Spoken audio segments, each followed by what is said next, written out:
Hello दोस्तों, आपका फिर से स्वागत है एक नए क्यूएनए सेशन में। सर, क्या लगता है लॉन्ग टर्म इन्वेस्टिंग एक मिथ है या फिर कोई स्ट्रेटजी है? um, इसके पहले तो मेरा ओपिनियन अलग था। मुझे हम्म। लगता था कि long term investing is definitely एक स्ट्रैटी है लंबे टाइम में वेल्थ क्रिएशन के लिए। बट रिसेंट में एक दो ऐसे इंसिडेंट्स हुए हैं जिससे मुझे लगता है कि शायद अब मैं लंबे टाइम के लिए जो पैसे लगा के बैठते हैं उसको उतना ब्लाइंडली ट्रस्ट नहीं करूँगा।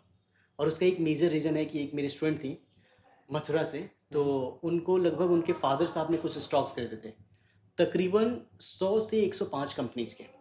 और रिसेंट में उनको पता चला कि मेरे पापा ने इतने सारे कंपनीज के शेयर खरीदे। हम्म। तो वो ऐसा एक्सपेक्ट कर रहे थे कि अभी भी उनकी जो वैल्यू होंगी वो कम से कम 1-1.5 करोड़ के करीब में पहुंचेगा। ठीक है। बट सारी कंपनीज को जब अभी पे हमने देखा तो उस लगभग 100-105 स्टॉक्स में से मुश्किल से 4 कंपनीज हैं जो आज के दिन पे भी हमारे मार्केट में लिस्टेड हैं। तो मुझे लग रहा था कि उस चीज़ को देख के कि इसके हिसाब से जो लॉन्ग टर्म इन्वेस्टिंग है वो डेफिनेटली शायद अब एक मिथ बन चुकी है। मतलब अगर आप मुझसे पूछोगे तो शायद ऐसा नहीं मैं कर पाऊँगा कि मैंने किसी कंपनी में पैसे लगाए हम्म। और मैं 100 साल के बाद सीधा उसको चेक करने वाला हूँ। तो शायद अगर मैं किसी कंपनी को बाय भी करूँगा तो आई थिंक एवरी 6 मंथ या फिर एवरी 1 या 2 साल के बाद से मैं उसको रीवैल्यूएट करूँगा। And then I am going to decide कि क्या इसे अभी भी रखना है या फिर अभी मुझे निकाल देना चाहिए। तो आपको क्या लगता है कि किसी एक लॉन्ग टर्म इन्वेस्टर को पोर्टफोलियो एलोकेशन कितना इंपॉर्टेंट है?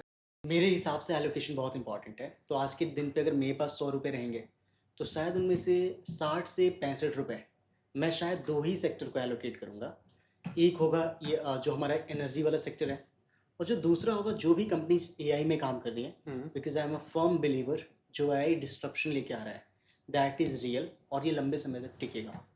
तो इन दो सेगमेंट्स में शायद मैं अपने 100 में से 65 रुपये लगाने वाला हूँ। जो बचे हुए मेरे पास 35 रुपये हैं उनको हो सकता है एफएमसीजी या फिर और जो दूसरे सेक्टर्स हैं उनमें एलोकेट करूँ। But definitely these two are my topics. And personally I think बहुत इंपॉर्टेंट है पोर्टफोलियो का एलोकेशन। ओके, आपने जो दो सेक्टर का नाम लिया है वो फर्स्ट एनर्जी है एंड सेकंड। एआई। ओके, ऐसा ही क्यूएनए सेशन के लिए फॉलो करिए।